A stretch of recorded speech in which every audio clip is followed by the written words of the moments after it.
Normally, when you talk about a game being 15 years old, it sounds like it's archaic and decrepit and horrible.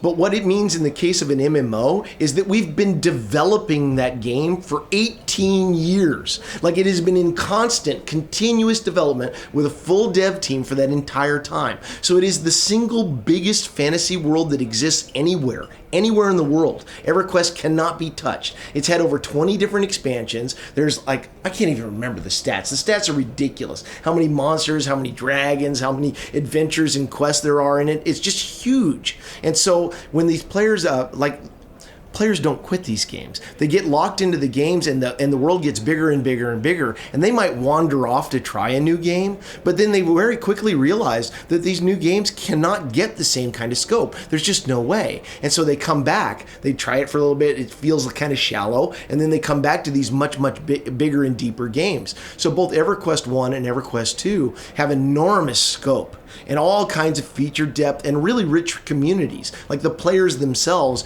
are helpful. They're friendly to be around. They're just generally good communities, and that's valuable to a player. So yeah, it's very, very good from that perspective. Yeah, I think just to underline Dave's point, the legacy of EverQuest is what makes all three EverQuest games so strong. I mean, we're building on this foundation, of these players, our players who've been there for 15 years with us. People have gotten married. People have taught their kids to play along with them.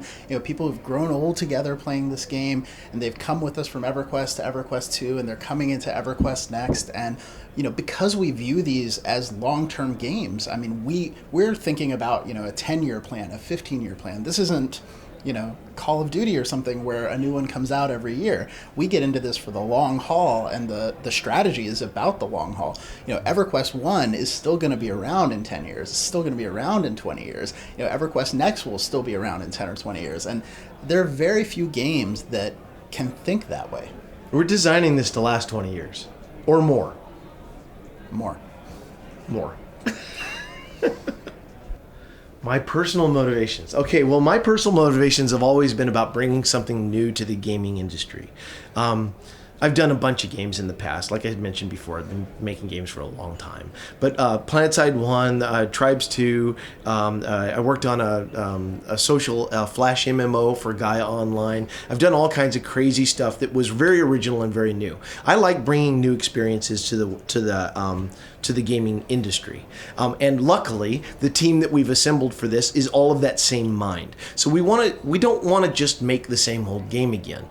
Lots of people do that. Heck, a lot of us have done that. Like, we've been on those projects before, and we don't really want to do that. We want to bring something that's positive, something that's fresh, something that's original, and something that people can get involved in on a social aspect on a level that people don't normally get into. So that's what motivates us personally. And the EverQuest franchise is strong for that because it's an original IP, so we don't have to worry about restrictions from, say, like a licensor or something like that. We can do whatever we want to with this IP. We fully own it.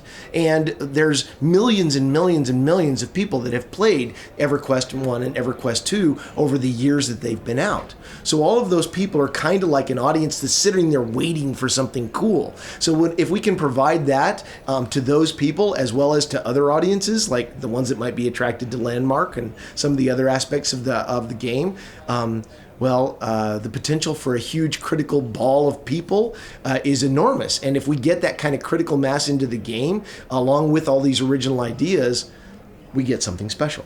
And I think, for me, there were two major things.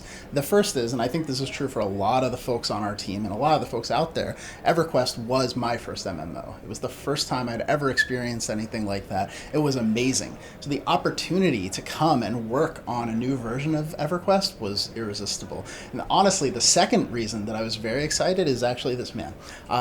When I came in and started talking to folks, I was looking for the next project I wanted to work on, and I started talking to Dave about it. And Dave, as you can tell, his enthusiasm, he's not good at hiding it at all. And you can tell when someone really believes in what they have.